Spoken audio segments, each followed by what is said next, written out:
Hey everybody, my name is Wally Feresten, and I'm the head cue card guy at Saturday Night Live and Late Night with Seth Meyers, and I've been doing this for 32 years, and man, it's fun. So I'm going to start with more broad questions about you and your amazing career before digging into shows that you're currently working on. Sure.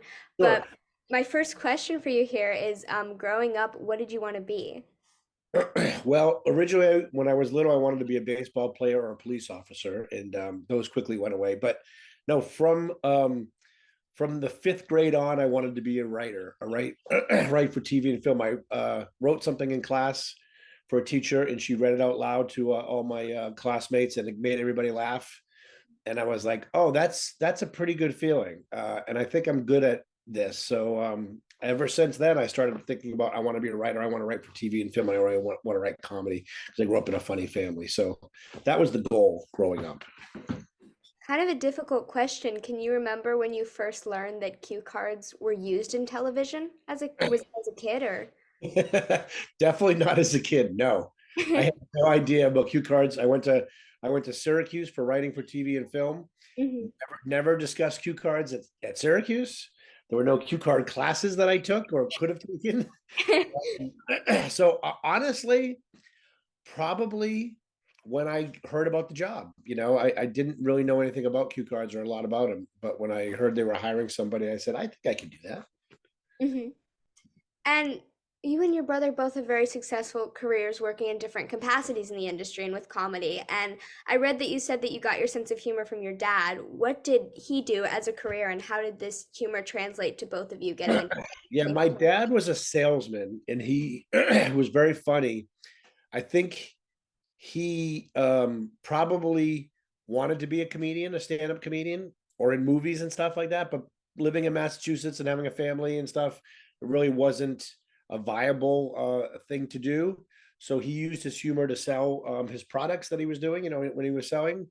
And he did a local cable show later on in life and wrote for the town paper, trying to find his outlets. But yeah, it really just came from that. I think his frustrated comedy life, me and my brother both, ended up, kind of living for him, and he kind of it really introduced us to comedy at a young age, and I think that really just shaped the way we think and what we wanted to do. It was great. Are there any TV shows or certain people in the industry that inspired you growing up? Monty Python was a huge influence.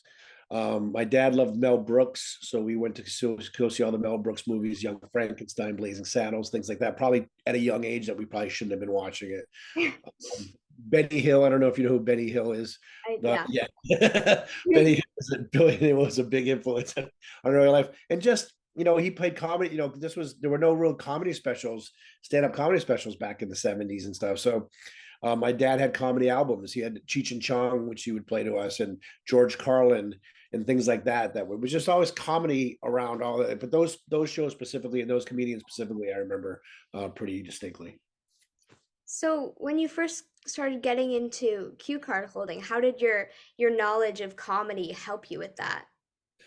Well, it you don't really have to have a knowledge of comedy holding cards. I think what made me successful, because I've thought about this a lot because it came very naturally to me. I played a lot of sports growing up, baseball and basketball and stuff, and I think doing cue cards and handling the cue cards is a hand-eye coordination thing, almost like sports thing, shooting a basket or golfing. I was a big golfer too. Um, and I think there was something just about that, the timing and hand-eye coordination of playing sports really helped me in cue cards. And working on Saturday Night Live, you know how to handle yourself around a funny show. And it was a show that I grew up watching. I started watching it when it first came on when I was 10 years old, and I think all those factors together helped. Yeah, I read where you talked about watching it when you were 10 on your black and white TV in your room. What Yeah. what is it like to think back on that now? It's crazy. It's crazy because I was thinking about it. Thinking about it when Steve Martin and Martin Short hosted together a few months ago. And if you had told 10-year-old Wally that he would one day be holding and working with Martin Short and Steve Martin at the same time on a weekend, you would have blown my mind. I remember like, no way that's happening. So remembering back then watching Saturday Night Live, and I used to watch SCTV. I watched SCTV on Friday night, and then Saturday Night Live. So Martin Short was a big part of me, and Steve Martin was always on SNL. Man, it would have blown me away. It's just so pretty cool, pretty cool. Well, what advice would you give to people like young kids who watch SNL and dream of one day working like and in any capacity on the show? Yeah, I mean, if you know you want to do it at an early age, start at an early age, but you have to write. If you want to be a performer, you have to learn to write. You have to perform. Just perform all the time and write it all the time and fail young. That's when the best thing, Seth Meyers says it all the time. Fail when you're young. It's so much easier to fail when you're young. If you work hard at something and you have a natural talent for it, then you'll get discovered in some way. I can't say you're going to be on Saturday Night Live, but you know what I mean? But Hmm. could be on anything. You could be, working your way towards that. Or you could host Saturday Night Live if you're not on it. That's the cool thing about when hosts come back and they say it was my dream to be on Saturday Night Live. It's like, yeah, they thought about being a cast member, but coming back to host is pretty cool too. It's a Yeah. whole cool experience. So you don't have to be a cast member. Come make your way in some other way and then come back and host it. It's just as good. Well, what would you say is the biggest challenge of your job versus the biggest reward? The biggest challenge of my job, that's a good question. Because it's a live show, the challenges are different every week. It could be a host that doesn't see very well or is very nervous about using the cue card. So I have to work Yeah. extra hard on making them relax and making the words big enough for them to see so that they don't worry that they can't see it. Or it could be one week where the sketches are really difficult and I have to figure out where I'm going to put the cards to make the actors look good. Yeah. With Saturday Night Live, because it's the live show, the challenges change every week. So every week there's a different challenge. So it could be anything. I could be, with COVID going on, I could have 3 people out with COVID. Now I'm short staffed and I have to figure out how I'm gonna do the show effectively with Mhm. less people on staff. So it's every week it's different. Every week it's different. Those are the challenges. What was the other part compared to the what? The biggest reward. Biggest reward is when the show ends at 1 o'clock and and because a lot of times like on Friday at like 12 midnight I'm saying to myself, how are we going to do this show tomorrow night? There's no way we can do this show. And then at 1 o'clock we do the show's over, and it's just like, wow, we did the show. And people are thankful. The host will come up and give me a big hug and say thank you so much. Those are the rewards for the host and the cast thanking me and my staff for helping them out is what makes it all worth it. Yeah. Well, where you started in the cue card department versus like you being the head now, how'd you work your way up and get better at what you do, and what was it like when you were first there versus now? Yeah, that's an interesting question. That's a good question. I was almost fired when I started because my handwriting was very bad. My handwriting was awful. And Tony Mendez, who trained me, was very strict about handwriting. So for the first 6 shows, I think I wrote cards, and I like everybody else, but he wouldn't use any of my cards. So all the other staff members had to work extra hard because Tony refused to use my cards because they weren't neat enough. So they started hating me. And Tony basically wanted to fire me because my handwriting wasn't good. And a big part of the show is handwriting. What saved my job was I was really good at holding. For some reason, I wasn't nervous. I loved it and I was good at it. So he challenged me. Like the first show I held 6 cards, and then the second show I held 3 sketches, like 40 cards each. I think I remember I was on a ladder for one of them. I was lying on my stomach for another one, and then another one was just in a really difficult position. He was challenging me, basically saying, I need to get this kid fired. I need him to screw up. But I did them all. And then I think a light bulb went over his head, like, oh wow, he's really good at this. He's not so good at writing. We'll get there, but he's really good at holding. I could really use him to help out, because that's a big part of it. Not just the writing, the holding is the biggest part of it. Yeah. So it really saved my job. So my handwriting got better. He didn't fire me, and I ended up being a really good holder. And I was just calm under pressure. For some reason, it thrilled me, but it didn't make me nervous. Making changes last minute, holding things, on a live show, it didn't make me nervous. So when Tony left, I think 2 seasons later, Mhm. there were people that had been on the show maybe 4 or 5 years, 6 years longer than me that should have been picked to take over. But I was picked to take over because I was the coolest under pressure. And that's what they look for. They look for someone that's not going to lose their stuff, lose their shit, excuse me, to say that, when it comes down to crunch time.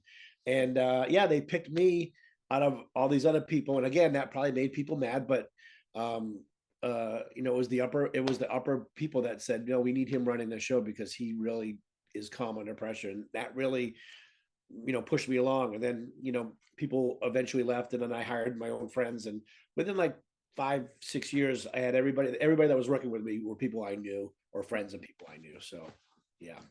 Well, how do you stay so cool under pressure? How, like, what's your thought process during a show? I don't know. I don't know why early on I think maybe because I thought it was so cool and I've been watching it my whole life, that it was just fun. I loved being part of the game. That might have been, it was just like, wow, this is such a cool place to be. And it's so much fun.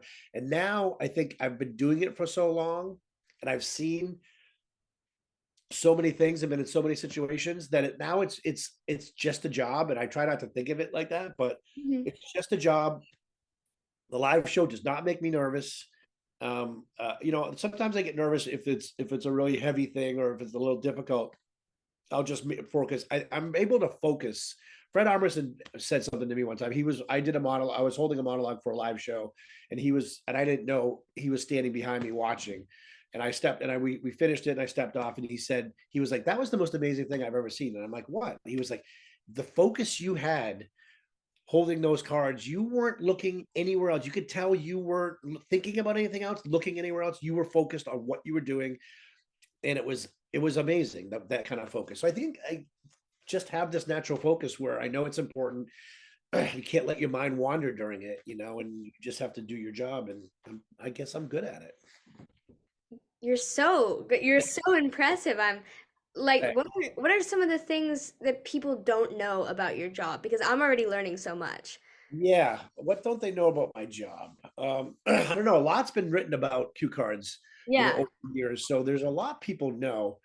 Um, it's not glamorous, it's not a glamorous thing. Some of people ask me for jobs all the time, and I'll be like, and if I'm hiring, I'll be like, okay, the money's not great, and Hmm. it's not glamorous. You're not going to be hanging out with celebrities. You're going to be underneath the bleachers, sitting with like 8 people, like a sweatshop, and you're going to be printing cue cards for 13 hours in a row.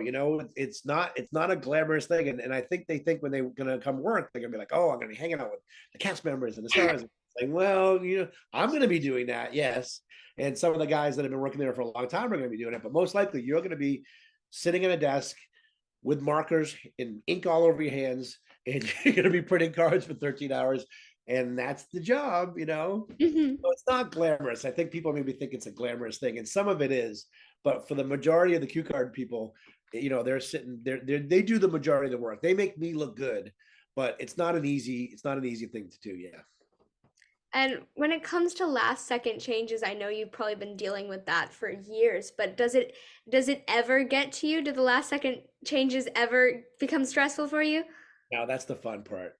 That's Yeah. that's the fun part. Yeah. Can we get ready? And we can, you get ready for it. Like, so you can tell, like, at 12:30, you look at the clock, and there's still 3 sketches and music to happen, and maybe a couple of film pieces, and be like, okay, there's no way they're getting that all in. So let's get ready. So you get ready for something like that. So you'll do a sketch, you'll do music, and then there's 2 sketches left. There's only time for one sketch.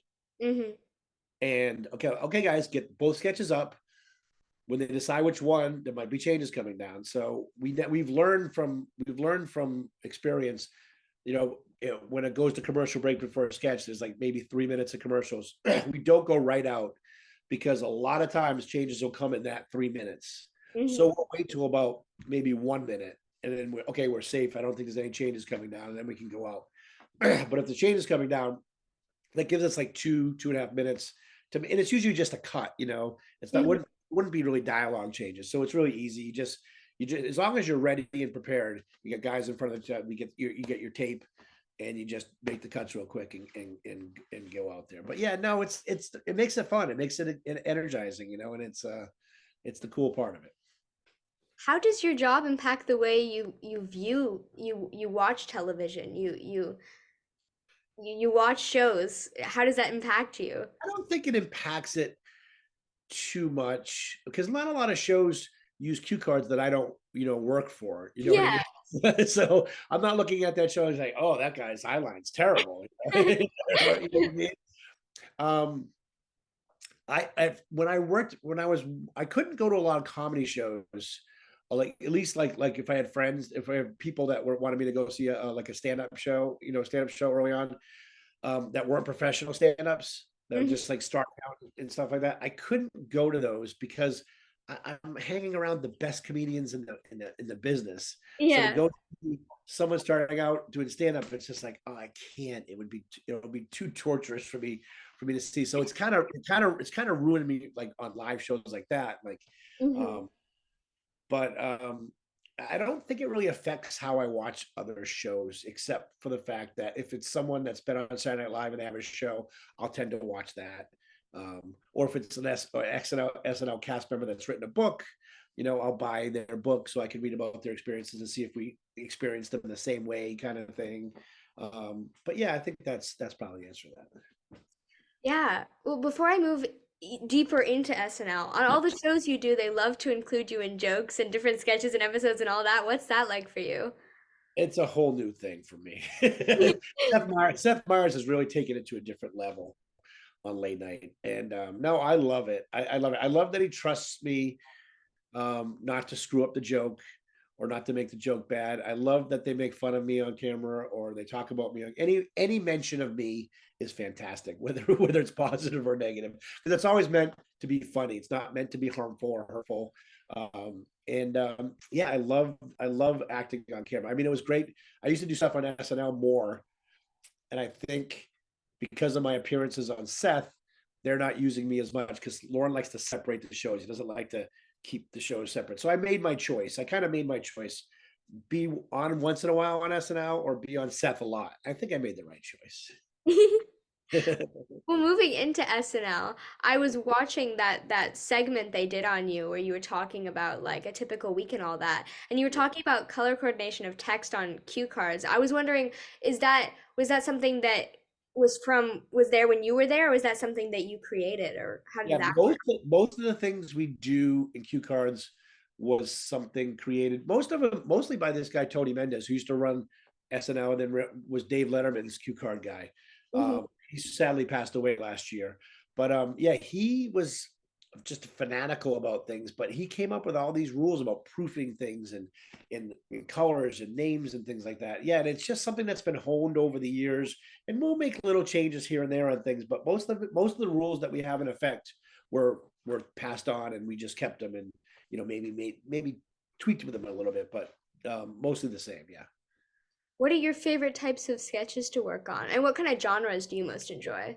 Huh, that's a good question. Ones with less sets of cue cards. That's my favorite. Right to camera. A sketch that's right to camera. That's one set of cards. That's me holding it. I love it because it's not easy and something not too heavy. Something about 25, 30 cards. Perfect. So like a monologue. I like the Yeah. monologue because that's a monologue. One set of cards mostly. The host talking right to camera, and about 25, 30 cards. It's perfect length. Well, you've worked with so many hosts, and you talked a bit about like the process of working with a new host and helping them with cue cards. What are the differences between working on cue cards with different hosts for you? It's different. Again, it's different every week. You get to meet a new personality every week, and it's the first question I ask them: how's your eyesight? That's all I care. I don't care how, I don't care how they're doing. How can you see? That's the first question. And they say, yeah, I can see. And then I'll show them cards. I'll show them a set of a regular size card, and then a card with bigger printing. And a lot of them will always go, oh, I like the bigger printing. And I was like, oh, wait. Can you see all right? You just told me you could see okay. And they like the bigger printing because it looks prettier because there's less words on it. And I try to then I explain to them, look, that looks prettier, but the one with the smaller words on it, you're gonna get a better rhythm when you're reading. When you have less words on the cards and we're flipping the cards more, it's hard to get a rhythm. And then I understand. Yeah, I can see it. Let's go with the regular size cards, and then it ends up working out fine. So yeah, every host in personality is different. Some of them you have to give a lot of attention to, and some of them, like Woody Harrelson's coming back for like the third, fourth time hosting this next show next week. I don't have to coddle him. He can't see very well, so I have to print his letters big. But he's so much fun. He's relaxed. He doesn't stress. So it'll be a nice, relaxed weekend. We can just go up. We can hang out. We can chat. We can laugh, and I don't have to worry about him. It'll be a nice, relaxed week for me. If you were reading cue cards, what size text would you need? Oh, I do read cards when I'm on Yeah, Seth Meyers. I have yeah. cue cards that I read. I read normal size text, and I don't care. The guys can put me in any color. They'll put me in red. They'll put me in green sometimes, depending if someone else is in the sketch. But I try to get really familiar with it. Like I don't have that many lines on set. Like I Yeah. was on Seth last night and I had 4 lines, and I pretty much had them memorized. I try to memorize them, and then I'll have the cards there as a backup. But yeah, I try not to tax. I don't try not to tax my cue card people too much because I know how it feels. Yeah. Yeah. How do you feel physically and emotionally after an SNL show? Emotionally, I'm drained. Well, drained emotionally, but yet the adrenaline rush from the live show doesn't allow me to fall asleep till like usually 5 or 6 in the morning. Yeah. Whether I go to the party or not, I'm emotionally drained, but I'm high. You know what I mean? It's like Yeah. this crazy feeling of both worlds. Um, and emotionally and physically, my shoulder is usually hurting me. Maybe my leg hurts a little bit, but usually my shoulder. I have uh shoulder issues from holding cards for 32 years. Yeah, I've So heard that you go to physical therapy every summer for that. That's crazy. I was just talking to my wife about it last night, saying last year I tried to anything really heavy the season before. I tried to give to the younger guys. I was like, I don't have anything left to prove. You guys hold that stuff. I'll hold the side set where that's not as heavy. Um, so my shoulder didn't hurt as much. So I only did 2 to 4 weeks of physical therapy. That's all I needed to make the pain go away. But I Mhm. didn't strengthen it enough because it's already hurting me, and it shouldn't be hurting me this early in the season. It usually Yeah, starts hurting in late March and into April. So I was telling my wife, I go, I think I need to go back to like the 6 to 8 weeks of physical therapy to strengthen it. It's not just a matter of getting the pain to go away and loosening it up. It's the strengthening for next season. So I'll be doing more physical therapy this summer, unfortunately, but it's for the good of my body in the, in the thing, because I like to lift it up like this. That hurts, like just lifting it up like that. So yeah, that's crazy. it's crazy. I know the sacrifices I make for Saturday Night Live. I hope they appreciate it. Well, you spoke of the personal connection you build with an actor while holding the cards, even working with them all week. Can you elaborate a bit more on this? Well, it's just you. It comes down to trust. Okay, Yeah. you build their trust, and that's why I like don't even like to have like a misspelled word on a host card, or a word missing during rehearsal, because that trust slips a little bit. You know what I mean? When they see something that's wrong, or I'm slow on a pull, like pull the card a little bit slow. So I try not to do that because it's all about trust. And if you can build that trust through Thursday and Friday, and they trust you on Saturday, and then I'll always talk to them between dress and air. We'll do run through, and then we'll do the dress rehearsal, and I'll be in the dress room. We run the monologue for air show, and I'll say to them, "Hey, are there any cue card notes you have for me from dress rehearsal that I can fix?" And 99% of the time they say, "No, everything was perfect. Do it just like you did last show." So that's what I want to hear. Yeah. Everything is perfect. You're great. Awesome. Let's do it like that again. Okay, great. We'll do it like that, because I don't want them worrying about cue cards. They shouldn't be. The host that worries about cue cards, you can tell when they're performing. There's something off. They're not fully focused. I don't want them thinking about cue cards. I want them thinking about the performance. So that's the trust I build with them. And if they have a good dress rehearsal and they have a good show, yeah, I get the biggest hugs and kisses, it's just fantastic, you know. And I know some of them I've become friends with. They give me their cell phone numbers, and we stay in touch. Like, you know, Charles Barkley and I have become friends, and we text each other. And JJ Watt, and you know, people like that. Just, you know, just Jack Harlow recently. You know, I have his phone number and his mom's phone number, and they keep in contact. And it's just very cool. You build this bond, and then I'll see them later, even if they're not on the show. They'll come to Seth or something like that, and we'll reconnect, and they'll give me a hug, and we'll chat, and it's just a very cool thing.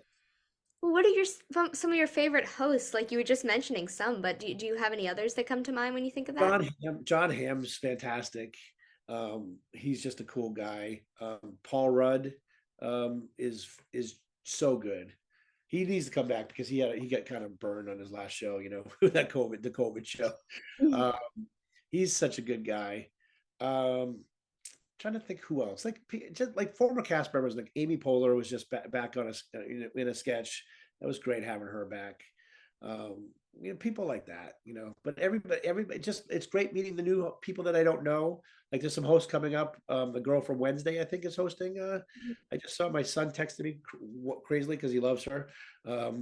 What's her name? Do you know what her name is? I believe, Is it Ortega something? yeah, Jenna Ortega. Ortega, yeah. So we started watching Wednesday when he was home for Christmas break. I haven't finished yet, so I guess I got to finish that before she comes. But that'll be cool to meet her. You know, she seems really cool. Just yeah, meeting different people. And like Jack Harlow, when he hosted, I was like, yeah, Jack Harlow. I'm not that excited about Jack Harlow. You know, I'm not a Jack Harlow fan. And he was the nicest. Just the people that you don't expect anything from. He was the nicest guy, and we got along so well. It's just you. I get surprised by people like that sometimes that I'm not expecting a lot out of, and then we can become like, oh, very close, and connect on a level that I would never have expected to connect on. You know. What's the craziest thing that's ever happened to you on air while doing this job? Can you do you mind? um, I don't know. I mean, there's like I remember early on one of my contacts fell out on live show. God. Um, and it was on my, and I, it was here, and it was on my finger. And I was pulling the cards while my contact lens was stuck to, was stuck to my finger for the rest of the sketch. That was kind of crazy. That was kind of crazy. There's been times where Steve Higgins, they made changes while the sketch was going on, and they needed to cut some cards, and I was holding cards in my hand. I don't know if you can see. I was holding cards like this, and he was thumbing through the back half of it, taking out cards. Now I wouldn't let anybody else do that because he was the head writer. I was like, okay, if you want to fuck around and sorry, and take those cards, you take the wrong ones, it's on you. But I was balancing cards, pulling while he's thumbing through cards and taking out cards while I'm doing it. Oh my gosh. That's only happened once. That was pretty crazy. Do you have similar to crazy, do you have any like favorite memories for that? I mean, you've been there so long. Do you have any favorite memories that stick out to you? Oh boy. Tom Brady and Derek Jeter hosting, who were big idols of mine, you know, and my kids. Those were just spending a weekend with sports idols. You know, actors are one thing, but sports guys are amazing. So I wanted, my goal was to become Tom Brady's best friend. I mean, that didn't happen, but he did give me tickets to a game, and got me on the field before a game. So that was cool. And Jeter was just great. Jeter always would remember me. I go to a Yankee, if I sat in Lawrence seats, he'd give me a head nod or a wave, you know, sitting in the seats. That was always pretty cool. Stuff like that. That was pretty neat. Love Derek Jeter. This is a side note. He's Um, good. yeah. Okay. I don't know if you can answer this question, but without naming names, can you talk about a few of your least favorite hosts? Mainly, what was it about their behavior that made you feel that way? Yeah, I'll only, you know, Seth Meyers says this too, because a lot of people ask him that question. He's like, Yeah. these people gave a week of their lives to work on the show, so don't really want to name it. I'll name one guy that I think is fair game. Now Donald Trump. Mm. Now Donald Trump, he just was really nervous, and when people are nervous, they tend to take it out on me because I'm the closest person that's interacting with them all the time. Mhm. So he was very nitpicky and very like, so if there was a word that he couldn't read, he'd say, reprint that whole card. Now, that doesn't, need to reprint the whole card. I can just tape over, but I didn't say that to him. I go, yep, I'll reprint that. And he was just very demanding and, Mhm. you know, Donald Trumpish. Yeah. But this was the first time he hosted, well before any, political aspirations. And, he did the show, and I saw him. I was doing cue cards for Last Call with Carson Daly as well, and he was a guest on the following Monday. And I saw him, and he was very nice to me. And I could tell he was just nervous. And people, like I said, people can tend to take it out on me when they're nervous. Um, and he ended up hiring me for The Apprentice for the next 9 years, holding cue cards for him. He always used prompter, and after he used cue cards, he used me, and I looked at it almost like he was testing me almost, you know what I mean? Like he Mhm. was testing me. I passed. I didn't give him any shit. I didn't give him any, guff back. He did Mhm. a good job. He felt good about it. And then he hired me for the next 9 years on The Apprentice. He was actually very nice to me after that first meeting. So you work through that stuff, whether they're nice or mean and if they're mean, they're more nervous is what Yeah. I look at it. It's nothing personal. Mhm. What about musical performances? What's it? Do you have any favorite musical performances you've gotten to see That's the least part of the show that I'm involved in. So yeah. I don't pay a lot of attention because I'm usually working and getting ready. That's my only time I can break, rest. So Yeah. I'm trying to think. One U2 performance where they were going all over the studio. I remember that one being pretty cool. But just like Paul McCartney, you know, Yeah. Paul McCartney was on one time, and he was playing two songs, but it was from a new album, and he played them on Thursday, and no one was really excited because it was just new songs. It was Paul McCartney, but it wasn't Beatles songs.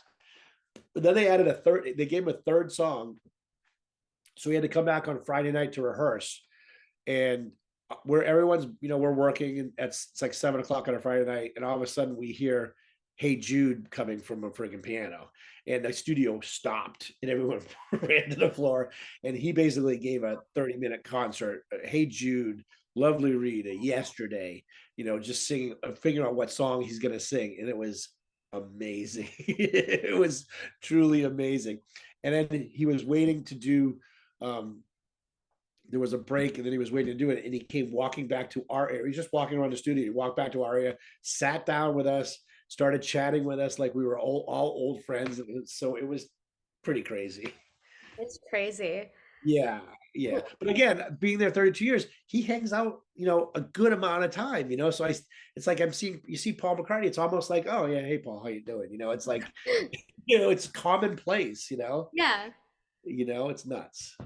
Well, similar to like favorite musical performances, do you have any favorite sketches that you've worked on or like amazing, like specific amazing performances that stick out to you in your mind over Um, the years? Cowbell is a favorite of everybody, but I get to hold cards for that. But do you know the Continental sketches with Christopher Walken, where he's Yeah. those were my favorite because it was Christopher Walken, a cameraman, and me, and a stage manager, and it was a whole choreographed thing that we rehearsed a lot. But it was so much fun. I have small sets of cards. We call them Yeah. Continental cards, and Yeah. I think you saw that in the video. And there's a video online if you want to look at it of the sketch going on, and then there's a shot of us doing the sketch where I'm on one side of the camera, and then the camera moves, and I go on the other side, and we're moving. It was so much fun. That's like a challenging thing, but just so much fun. How how rehearsed are all the sketches rehearsed in that sense with you moving around? Because I saw videos of you working, but is every sketch rehearsed to that level, or is it just for the ones where you specifically have stuff like that That would be no, that's way more rehearsed. On Thursday and Friday, we only have one set of cards. happen? So I'll hold in the middle just stand in the middle where all the actors can see the lines for the most part. And while I'm doing that, I'm figuring out where the other sets are going to be. And if it's the host, I'll say, okay, your main card set's going to be over here. but there'll be a set in the center that if you want to play it out, you play it out. So that kind of thing. So not really rehearsed like that because we only have the one set of cards for Thursday and Friday. But I'll go to the different positions and show them and say, hey, there's gonna be a set here, there'll be a set here, there'll be a set in the center. I think that's usually what covers it. Sometimes they'll say, hey, can I get a set over there? That'll really help me out. And they're like, yeah, sure, we'll throw a set over there. But or I said, or I can move this set to there instead of here. Like, oh yeah, that makes sense. So it's not as much as the other ones, but they usually don't need it. You know what I mean? Mhm. Till Saturday when we can see it. Yeah. Kind of a last SNL question for you before I move on to Seth. Um, what's your favorite thing about working on SNL? Ah, that's a good question too. I think meeting the host. I think meeting and working with a different host every week, if it's someone new. That whole experience of getting to know somebody, like I said before, gaining their trust, Yeah, and I think that's my favorite. that's a good favorite. Kind of a perfect transition to Seth Meyers. I know he was on SNL. How did you get that job? How did that come about for you? So I was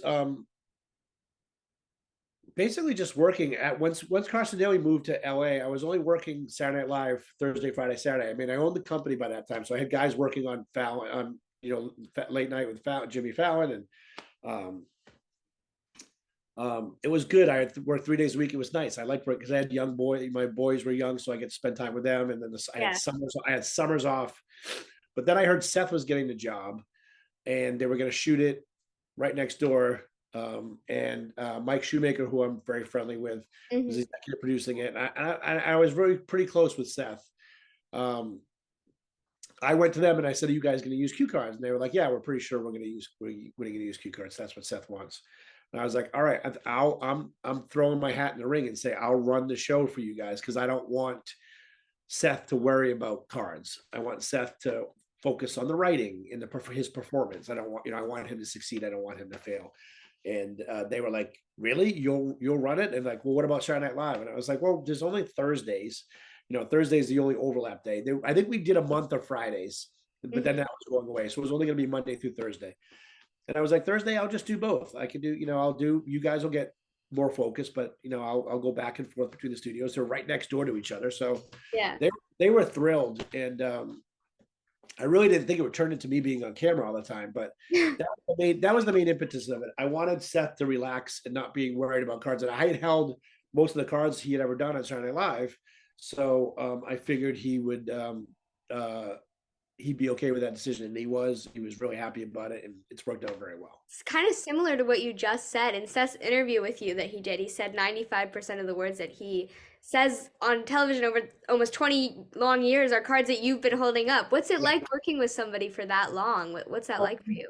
you just get to know his rhythms. You know what I mean? I think again, I was saying to my wife yesterday, I was supposed to be in Closer Look 2 days ago. Um, the bit was Seth doesn't like the NBC elevators because they're too crowded, and he's always been pitching a catapult, an NBC catapult, where you get in a catapult outside the building and it catapults you through your window into your Mhm. office chair. And then they were like, "We tried it on Wally, and he liked it." So they cut to me, and I was just all bandaged up from head to toe. And I go, "I give it 2 thumbs up," and I put my thumbs up, and there were casts on my thumbs. So it was a funny bit, but I think Seth realized I wouldn't be able to hold any of his cards for the entire Closer Look or monologue because of what I was wearing. I think Yeah. he, I think he cut it because of that. Because my guys can hold for him, but they just don't know his rhythms like I do. You know what I mean? Hmm.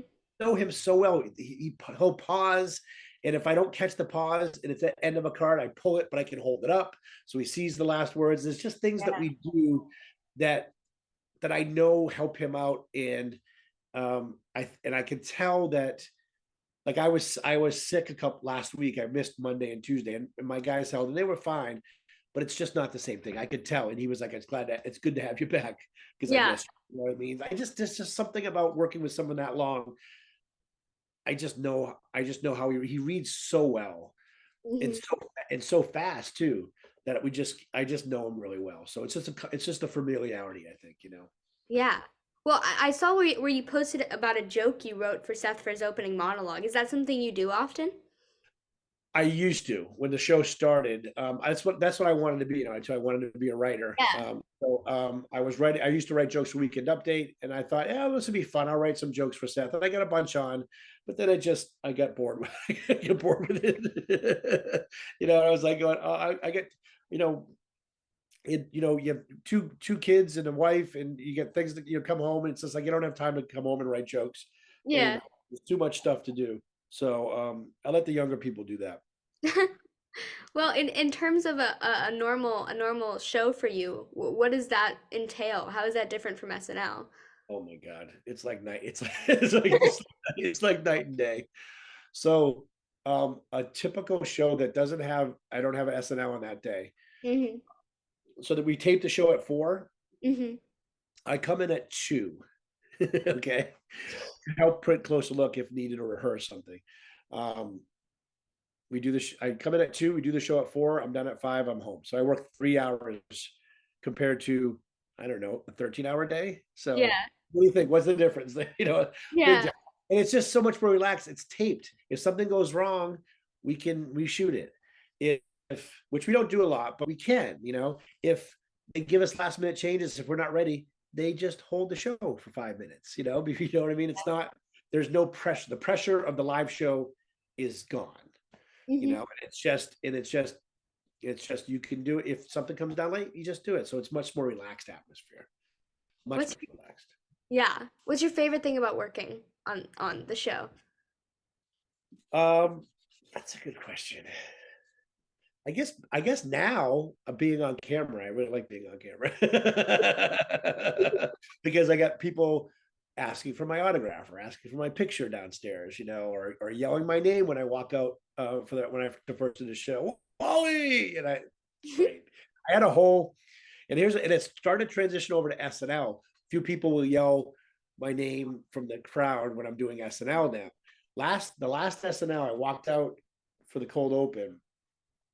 And then, have you been to SNL before? Have you been to the studio? Oh, I wish. Okay, so you've seen the seats upstairs. They're all they're an entire section stood up and yelled Wally and clapped for me when I walked out. Oh my gosh. Lauren was standing near me, and he looked, and I kind of looked at him, and I was like, I was like, oh, I hope he thinks they're standing for him and clapping. But it was pretty crazy. It was pretty crazy. Well, that reminds me, what are some of your other favorite memories that stick out to you? Because that sounds like a great memory. What It's are some other ones? just like doing stuff on Saturday Night Live, like the Derek Jeter show. I was in that skit, like doing things in sketches, and having lines in Saturday Night Live sketches. Again, as a 10-year-old kid watching in my bedroom on a little black and white TV, imagining I was going to actually be in Saturday Night Live sketches. It's one thing to be on Seth Meyers, which is great, and I love it. But Saturday Night Live is so iconic to be able to say I was in sketches. I'm a part of the show, and I'm a real part of the show now, having done cue cards there for 32 years. Lauren considers cue cards as part of the show. Like people will say to me, I was watching you guys do cards as much as I was watching the actors. It's really fascinating watching everything take place. So just being a part of the show it's just unbelievable. That's so cool. Yeah, it's Sim really Similar to Seth, your other show, Amber's show, yeah. you also work with so many. How did that come about? I know that she was a writer on Seth's show Yeah. back. Again, it's almost like Seth used cue cards and Jimmy Fallon used cue cards because they learned it on Saturday Night Live. Mhm. She wanted cue cards for her show because she learned it on Seth. That's Yeah. what she used cue cards, and I didn't know what her budget was going to be. I didn't know if she was going to be able to afford us, but she could, and that she asked me if we would do cards for them. And again, starting a new show, it's like that's the hardest thing. You have to figure out how many people you need, like what kind of a show is this going to be. So, but it was a 1 day thing. We rehearse it and we shoot it the same day. We get the sketches on Thursday, so we can prep them on Thursday. Even if we have Saturday Night Live, I'll have guys stay, and we'll prep all the Amber stuff. Mhm. Figure out how many sets usually. Um, and yeah, she was comfortable with cards. And the funny thing, so the lead person in a show that uses cue cards always uses black. So that the host is black at Yeah. SNL. Seth uses black because it's the easiest color to see. But Amber was blue on Seth because Seth was black and she was always big blue. And I asked her, I go, you want to, I'll put you in black because you're the star. And she's like, no, no, I want blue. I don't want to change my color. So she stayed in blue, and her eyesight's not great. It's okay, but not great. So we always make it so it's big blue. She didn't want to be screwed up because if she saw blue, she might read it. So we just kept her in blue. And Tarek is in black. But yeah, so again, it's another thing where doing cards, and then they threw me into stuff there, and that was it's just so much fun. Kind of similar to what you were talking about, like with your company. How did that start about? How did you start up your company? Yeah, no, I had no aspirations for being a business owner at all. My wife is in business. She loves starting new companies and entrepreneurship and things like that.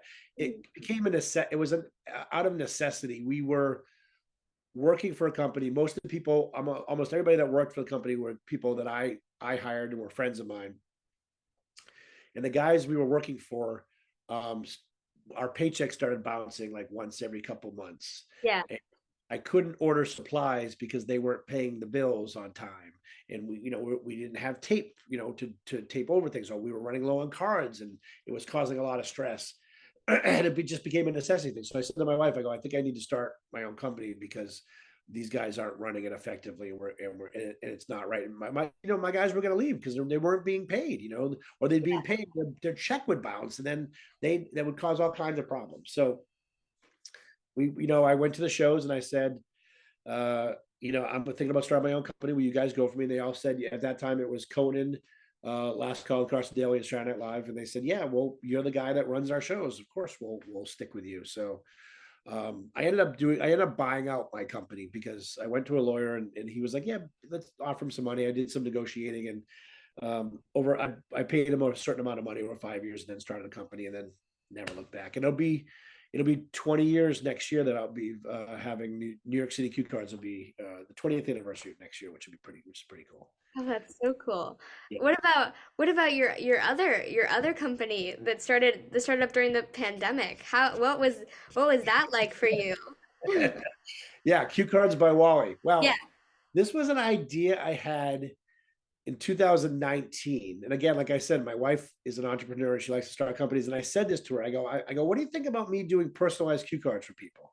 And she looked at me, thought about it for a second, and she was like, no, I don't think so. And I was like, yeah, I think it's a good idea. And she was like, no. I was like, all right, okay. And then cut to 2020, and the pandemic hits, and I'm sitting around for the fourth month in a row, a third month in a row, doing nothing. And she's on the couch, and she's still working because she's working from home. And she was like, I think I need to start another company. And I was like, how about my idea, Cue Cards by Wally? And she was like, yes. And light bulb went over her head. Yeah, this is the time to do it. People can't go to weddings. People can't go to birthday parties. People, need something original to give as a gift. Mhm. And but I was like, okay, but I don't want to do a lot of work because she knows me. And she was like, all right. She was like, we'll do a minimal viable product. And I go, what's that? She was like, we'll open up a Venmo account and an Instagram account, and that's it. And I was like, that sounds good to me. And we did that, and I went on a podcast, an SNL podcast, and I let them announce the launch of it. And I got some orders, started getting some orders, and then I get shut down by SNL because I had to get the lawyer's approval and Lauren's approval, which you approved. So I opened back up, and then people started noticing, and I was on local NBC News in New York. And then my buddy Carson Daly, who used to work for, saw the NBC News thing. And I woke up the next morning. My wife's like, "You better get up. Your email is blowing up." And I was like, "Why?" She was like, "You were on the Today Show 3 times this morning." So Carson Daly basically did 3 30-second ads for me for free at 7 o'clock, 7:30, and 8 o'clock. And I think I had like 500 emails within like 2 hours of that. And I was like going, oh no. And I started getting interview requests from Access Hollywood and everywhere. And it blew up. And it was just like, my wife, like, see, like I said, my wife is very smart. It was the right time to do this because people needed this. and it was just it kept me busy during COVID, and the joy it brought people. It just made people so happy to get a part of SNL and to give SNL fans a part of that.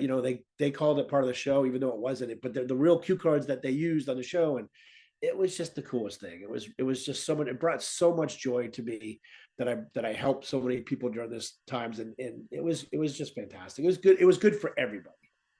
Do you still do it, or do you have time for it anymore? Still doing it. I doesn't. They don't. The orders don't come pouring in. So yeah. So I'll do it like I said, I work 3 hours a day, Monday, Yeah. Tuesday, Wednesday. So there's time to do it. So yeah, I'll do like maybe like 4 or 5 or 6 a week, maybe something like that. Um, and yeah, still do it. I'll get busier over Christmas, or I'll get busier during Valentine's Day, certain times of the year when SNL is on break. Like right now, I tend not to get a lot of orders because people aren't thinking about SNL. As soon as Yeah. SNL starts shooting again, then I'll people like, oh yeah, oh cue cards, oh yeah, I want to get a cue card. So yeah, and then Seth mentioned me in a sketch that I was plugging my own company, and then I got $6,000 worth of orders in a week. So it goes up and downs, but yeah. So I'm still doing it. Yeah. One of my favorite questions to ask people is if you could give your past self a piece of advice, what would it be? That's a good question. And Seth Meyers answers this question. I wouldn't want to talk to myself because I'd be afraid of screwing it up because I really like where I'm at. Um, I think the advice I would give myself would be, um, don't gamble. I gambled a little bit in my middle ages, and I think like, you just watch the sports and enjoy it. You don't have to put money on it. Nothing related to cue cards, just a little life lesson. And that's a good lesson for all you with all these with the free gambling, all these gambling apps out there now, and stuff like that. Just watch the sports. You don't have to gamble on them. They're just as exciting without putting money on it. That would be the advice I'd give myself and anybody else. Well, 5 years from now, where do you think you'll be? Do you think you'll be still doing this? What do you think? But if my body holds up, my shoulder, I'm going to do it for as long as my body will allow me to.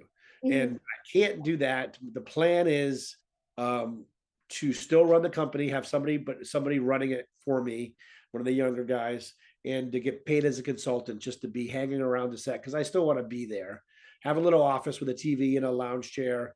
I can put my feet up, little bar, and watch the show that way and advise that way. That's the plan. But I think 5 years I'll still be doing it. I'm turning 58 this year. 5 years I'll be 63. I think 65 is when we put that plan in effect. But again, if my body holds up, if the regimen of cortisone shots and physical therapy continues, then I'll keep on doing it as long as I can. I read where you said that you wanted to write a book about everything at, at Yes. at some point. What do you think? Can you elaborate on that? What do you think that would entail? Well, I mean, I can't really write it until I'm not physically doing the cards every week because Yeah. I think hosts wouldn't be able to trust me as much if they knew I was writing a book about what I mean. Like I listen to a lot of intimate conversations and conversations that they probably wouldn't want published or things like that. So I really need to be out there. But I've got a lot of good stories that I'm holding back for the book. And I'm writing them down, and some of them I've put on Reddit. Talked about some of my experiences on Reddit, and I've gotten some good responses for it. So I think I got a good book in me. It's just a matter of waiting until I can publish it without fear of reprisal. Let's say that. Well, But most of it would be positive anyway. It wouldn't be a lot of negative stuff. It'd be positive. yeah. I mean, you have so many years to talk Yeah. about. Yeah. The one part of the book that I want to do is I want to do a chapter or two on friends of mine that I've gotten tickets for and their experiences at the show or the party. Because I'll see friends of mine from high school or talk to them that I haven't seen in a while and be like, oh, that time we went to SNL was great. And I was like, you went to SNL? I have no memory of most of the people that I've gotten tickets for, but they remember it distinctly because they've only done it once. And they went, oh, we met Mick Jagger at the party. We went hang out, we were playing pool with Will Ferrell, and oh, you don't remember that? How can you not remember that? I was like, I do it every week. I don't remember it, but so I wanted like a little paragraph from everybody that I got tickets for, like what their experience was like, who they met, what they did, and that kind of thing. I think would be a really fun part of the book. That sounds really cool. I just think that a book would be so interesting. Yeah, thanks. Yeah. I can Well, put you down. I can put you down for one. You want to buy yes, it? Okay. 100%. Yeah. Okay. Well, thank you so much for answering all my questions. It was a real honor to talk to you. My pleasure. My pleasure.